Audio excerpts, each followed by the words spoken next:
Welcome to Flourish-Meant, the podcast on living life as you are meant to, so you can flourish.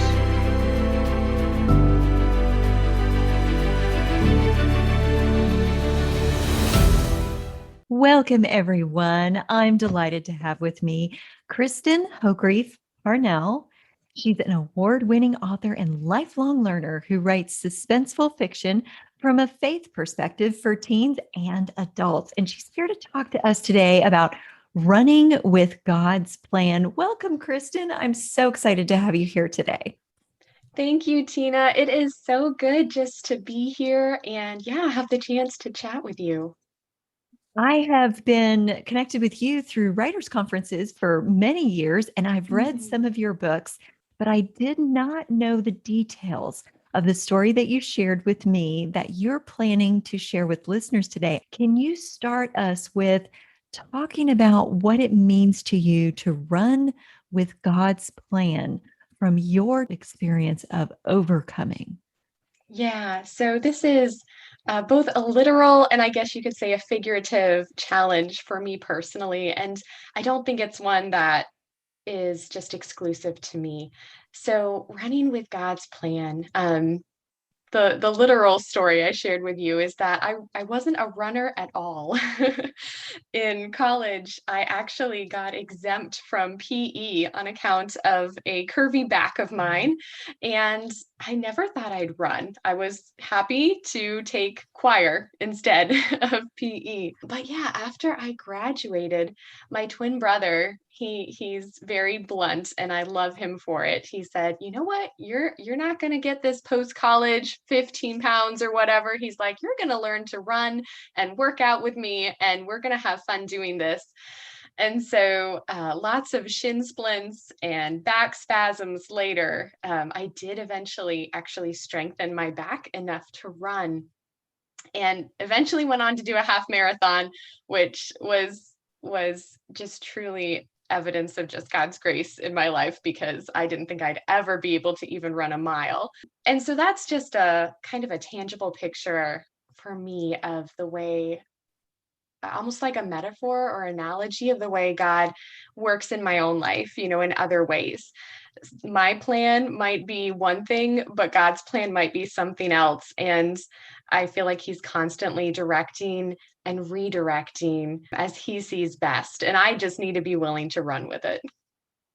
That is a wonderful, tangible analogy for where a lot of us feel we're just not able, we can't make it. And then God meets us and helps us through the hard places of strengthening and growing into a new way of journeying with him that's more exciting and more powerful and more impactful than we ever imagined. Absolutely. So let's talk about this in terms of more personal things. You had that tangible experience. Was that before or after you started to see God moving in other areas of your life to fulfill this in deeper ways than just physical means? Yeah, that's such a good question. I mean, I can look back over different benchmarks in my young life of ways God has gotten my attention. I know, like when I was 15 or 16, I got in a really bad car wreck that wasn't my fault. And it was a really tough situation. And I didn't even understand why that had to happen, except that God wanted my attention. He wanted my loyalty and my faith and trust in him, regardless of the struggles. And I've just continued to see that as an adult, whether it's in my writing journey, which has been a convoluted path at times, yet he has always closed doors as he saw fit and then opened other opportunities that I didn't even expect. Or even in my personal life, I think I shared with you earlier that I met my husband in my early 30s, and I was expecting to be married in my 20s. So God just he has this way of taking our expectations and asking us, okay, do you trust me? Do you trust that my story for your life is better than what you had planned? And the answer is yes. His way is always better, but that doesn't mean it's always easy. So, what were some other ways that God said, "This was your expectation? Will you allow me to show you something beyond your expectation?" You said something about this having to do with your writing journey. I think Mm, people that are early in their stages of writing, or people who have not ever been exposed to that journey of writing and may have other areas of ministry that God intends to use that individual as a vessel to provide ministry to others, they may not realize that what they expect to see is not really what's going to happen. hmm. And our disappointments can sometimes make us quit. Right. Yeah, and I think that's such a good point, especially for any creative who is listening or anyone who is, feeling God's tug on their life to pursue a passion or a pursuit for Him, for serving Him. And I think we have to be willing to go into the opportunities that He presents to us with open hands. You know, I love the verse in Proverbs that says, man plans his way, but the Lord directs his steps. And I just think that's so important because it's good for us to make plans. God wants us to use the abilities and gifts He's given us, but on the other hand, we also have to be willing for Him to redirect or to maybe move in different ways than we would have expected. So whenever I go to, whether it's a conference or just some other opportunity, just to be like, okay, God, I kind of lay it before Him. I'm like, this is how I feel. You've led me and how I see you possibly working, but I'm giving this opportunity to you because He may very well open up a wonderful opportunity, or maybe He'll just plant seeds, for future, or turn us and redirect us to go get some more training before we can actually move forward. So I think for just writers or creatives in general, just having that open hand kind of philosophy that, is willing to let God work, that's something I know that I've had to go back to my quiet time and be like, okay, God, this didn't go like I thought it was going to, but I know you're good and I know you have good plans. And I think that's the key takeaway for us to always remember. So, when you started on this writing journey, your first manuscript was not immediately a best selling book. Right. And actually, I actually self-published my first trilogy just because I was so new and I didn't know anything. And I just embarked on that journey even before I'd gone to a conference. Wouldn't necessarily recommend people do it that way, but I always tell people I'm a very hands-on learner and I learn by doing. So that was the first stage of my writing journey. And then I went to a conference and I'm like, "Oh, wow, look at all of these people and resources that I didn't even know existed." And so that's where I eventually got connected with my current publisher, and even later then with my agent and the publisher for my future books. So it definitely was, it wasn't an instant, like you said, instant bestseller or instant success story. It's really just been a journey of learning, sometimes by trial and error, what works and what doesn't work, and then just continuing to move forward with the next right thing that I feel that God has called me to do. So, when you started and your book was not immediately a bestseller, and I think people new to any kind of calling, whether it's writing or ministry or business or any endeavor, you have an expectation when you first do that initial, I'm following God's plan, you think it's all going to work out. And Hmm. then you get hit with disappointment. When you were first hit with a disappointment, let's talk about that experience so people can connect with maybe where they might be right now or where they've recently been, so they know what that feels like is not Mm, unusual, to sure. feel that disappointment. And I'm going to guess that you didn't have that open handed approach your entire life. You had to learn that from having a disappointment experience, right? Yeah, I don't think anyone is born with an open-handed approach.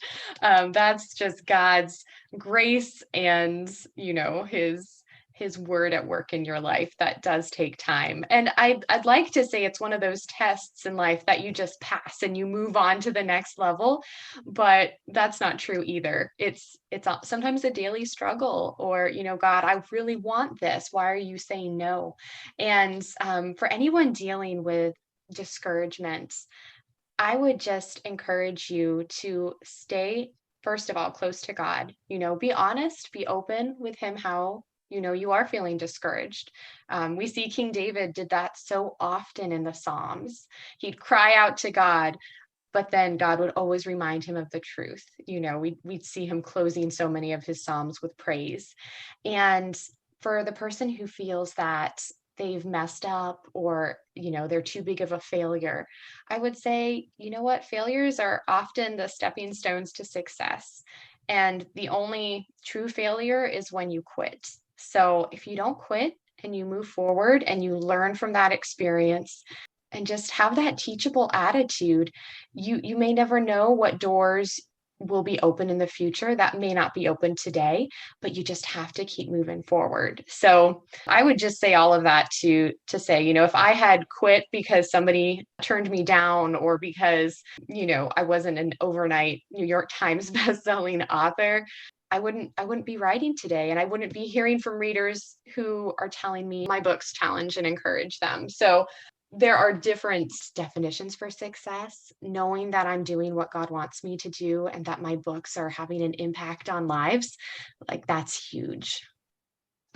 That is God's definition of success, is obedience. And we get Mhm. tripped over those things that the world tells us are necessary to call ourselves successful, don't we? Right.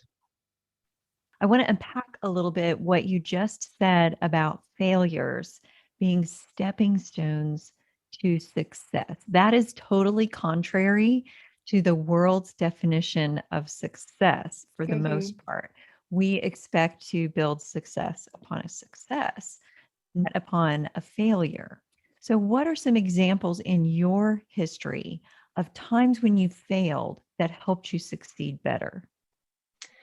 Ooh, such a good question. I mean, I've definitely made my shares of mistakes, even like I was saying earlier with self-publishing, learning the do's and the don'ts, learning how much effort really goes into presenting a final manuscript. I know I definitely spent hours, on edits, and hours on cover design and art, many of which did not turn out well. So in the writing world, I mean, it's just there's a lot of successes and failures along the way. I mean, even at writing conferences where we've met in the past, you'll submit maybe half a dozen submissions for a contest, and I can say, like, at one conference I would come in first place, at the next conference I wouldn't even place at all. And so, taking both the success and the failure kind of with a grain of salt, when you do get that success, being grateful, and also humble, because you may very well not even place in the next contest. So not resting on the laurels, but also not dwelling on the failure. I think those are just some really important practices that we can have, regardless of whether we're writers or, teachers, or in some other capacity serving others. Did you see this in your teaching experience as well? Yes. And with teaching, it's me constantly encouraging my students that it's okay to fail. I'll get so many messages if I leave, I always leave feedback, whether it's positive or constructive, on their projects and assignments. And so often they will say, "Oh, I'm so sorry. I can't believe I made that mistake. Just I'm so embarrassed." And I'll reply, "It's okay. We learn from our mistakes. If we never made a mistake, we would never know how to avoid it in the future." So I feel, as a teacher, it's so important to extend that grace and give students the room to fail, and let them know it's a safe place to fail. And I feel like that's what God does with us. He's like, "I'm a safe place. Yes, you're going to make mistakes, and yes, you're going to have disappointments, but I'm a safe place, and it's okay. You can learn and keep going." So, yeah, I would say that's definitely been an interesting perspective of me being on the other side of that relationship as a teacher. And that's an interesting way of putting it, that we can have a safe place in our relationship with God to fail, Mhm. because that's a terrifying thing to consider. You might fail God, isn't it? Mm. Oh, wow. Yeah, for sure. And I think it's also helpful just to go back to his word and study, all the characters in the Bible. So many of them had giant failures. And just to see, God's still hand in working together all things for good. I think one of my favorite stories is Joseph. He had these grandiose dreams as a teenager that his family was going to bow down, and then pretty much the next, oh, I don't know, 17 or so years of his life were one failure after the next. His brothers sold him into slavery. He gets falsely accused and thrown into prison. He must have felt like the biggest failure ever. And yet God was using those really deep, dark moments of his life to prepare him for something he couldn't even see. And his story has always been an encouragement to me that when life is not going as planned, God still has a plan, and we can run with it and trust him for it. What would you say to those who are in that place of discouragement right now, where they're not seeing the Pharaoh moment? They're seeing the imprisonment stage, where they are stuck. There's no hope. They don't see anything other than what they're in right now, being in their future. And they feel as though they are hopeless in a pit of utter despair and failure. What would you say to someone who's in that place, to offer them the hope that they have a plan in God's kingdom that they can run with? Mm. I mean, first of all, God says he'll never leave us or forsake us. So no matter how hopeless the situation looks, we can know the truth that he is still present with us in that place. And I understand the struggle, the disconnect sometimes between what we know in our minds and what we feel. Like those can be very, very different. And so I think I read somewhere that it's helpful to keep reminding ourselves of the truth until our emotions catch up with it. So, if they're in a dark place, or, they're just feeling hopeless, I would say, first of all, don't isolate, go talk to somebody, go, sometimes, just your quiet time, that's absolutely important, but you need a voice to speak truth to your life. And I know, and sometimes I've gone to my friends and I said, hey, I know in my head what the truth is, but I need to hear it from you. I need to hear it from someone else. So, go find a godly friend or a godly mentor or family member who can speak that truth back to your life, because sometimes we just need to hear it from someone else. So, if you are willing to step out of that place of despair and discouragement and move forward, but you're struggling with understanding exactly what the direction is, the title of the podcast is Running with God's Plan. Sometimes it's difficult to discern what God's plan is. Can you speak to that a little bit? I know in the writing journey and often in a teaching role, it's difficult to know what the right next best thing is to do. Yes, and that is a question I have asked. And I'll never forget when I was in college, I had many godly faculty speaking into my life, but one teacher in particular, I was asking her, I said, how do I know what God's will is for my life? And I was really stressed about it. I was getting ready to graduate and I wasn't sure exactly what I was going to do. And she said, Kristen, God is not going to send you on a giant Easter egg hunt and tell you, "Oh, well, you didn't find it. That really stinks. You missed out." She said, "No, he's not that kind of God. He is wanting you to do and to know his will for your life." And she said, "There isn't just necessarily one right choice. Obviously the Bible gives us very clear guidelines for what is sin or what is righteousness as far as our life choices go. But as far as whether we should take this job over another job or sign with this publisher instead of another publisher, that's not necessarily a right or a wrong decision. And so it just really, that conversation with her really stuck with me because it's helped me know that if the choices I'm facing aren't wrong, then God can work through any of them and continue to use me regardless of, which position I take or which publisher I sign with or any other number of scenarios. So obviously it's always a good idea to consult godly mentors and people who are farther along on this race of life than I am. But at the end of the day, again, kind of taking it to God, asking him for peace and direction. And sometimes you just have to move forward with the next right thing and trust that he's going to illuminate your path for the next right thing after that. Let's talk about that analogy of running too for just a minute, because sometimes we want to run when we should walk, and sometimes we want to walk when we should run. And in the context of knowing what God's will is, sometimes that timing and pacing piece is important to how God is developing us. Have you had periods where you had to either slow down or speed up in accordance with what God's will was? And how did you come to those realizations? Oh, wow, that's such a timely question. So, another very tangible example comes to mind. So, as a runner, I mean, I haven't run a half marathon in a few years, but I do have a weekly practice of running just to maintain a general level of fitness.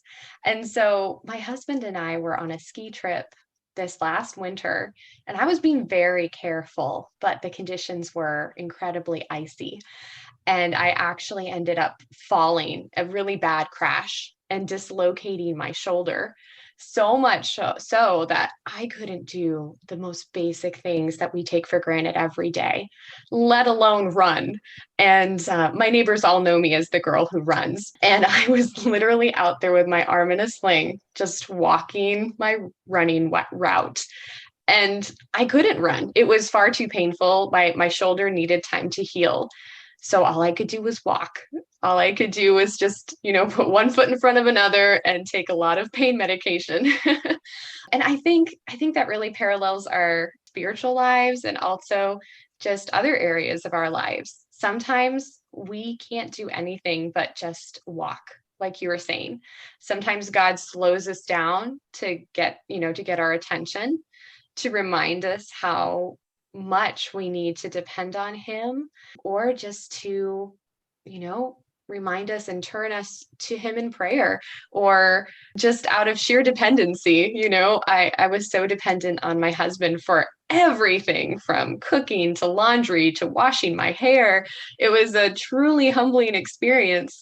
And I just feel that's such a parallel. God taught me so much about himself, reminded me how much I need him and need the people he's placed in my life. And so, to anyone who feels like, man, I'm in a place I can't run, I have to just walk, I just have to put one foot in front of the next, that's okay. That's okay too. And maybe that's right where you need to be today. What about for those people who have been walking and have slowed down so much that they've gotten in that place of discouragement and they need to get back started walking again and running again? How do you get over that rut of being still and back into moving forward with God's plan? Mm, yeah, and that's where you have to put yourself out there and be vulnerable. It wasn't pretty when I started running again after my shoulder. It wasn't pretty at all. I think my mile was like 11:30 when it's usually like maybe 9:30 or 10. I just had to do it. And so if you're in a place where you feel like you're kind of in a rut, everybody's different, whether you're a planner or you like to have a calendar, but start putting things on your calendar. Start mapping out baby benchmarks. Okay, I'm going to do this today. It may not be pretty, it might not work out well, but I'm going to write just one blog, or I'm going to, query 5 publishers this week, or I'm going to pursue pursue that article or whatever it is. I'm kind of talking in the field of writing because that's what I relate to. But for anyone listening, you know what those first steps are that you need to do to get to what you would like to do. So tackle, I think someone once said, the low hanging fruit, the things that are easily within your grasp, and just start doing them. And then wait and see what the results are and keep pressing forward. So I would say it really starts with those small daily decisions to, be disciplined and to move forward with the little things that are going to help get you to where you want to go. That's great advice. Do you have any other final parting tips for the audience about running with God's plan? I would just encourage, anyone who's listening that God's plan is always going to be better for you than what you perhaps thought it would be. But again, just remember it's not always going to be easy. God often calls us to wait on him. And I don't know if y'all are like me, but I am not a good waiter. I can be very impatient at times. And even now there's things God's put on my heart that he's saying, no, you got to wait. And I don't understand why. You might not understand why either. But we know we serve a God who is good and who does good things and has a beautiful plan for each of our lives, even through suffering, even through disappointments. And so that would just be my takeaway for anyone listening. Don't give up, whether you have to walk or whether you're ready to start running. Just make sure you're running with God, because his journey, his plan for your life is going to be the best one that you can choose. That is beautifully said. And so are all the things in your novels. And I want to make sure that listeners have an opportunity to connect with you and get their hands on your amazing fiction. So let's talk about that for a moment. How can people connect with you and get their hands on your wonderfully written, award-winning books? Well, thank you. And yes, they can connect with me on my website. And I know my website name is a mouthful because it is my name, my maiden name merged with my married name. So Kristen Hogrefe Parnell.com. And I would just recommend going to the show notes because me trying to spell it gets a little bit confusing.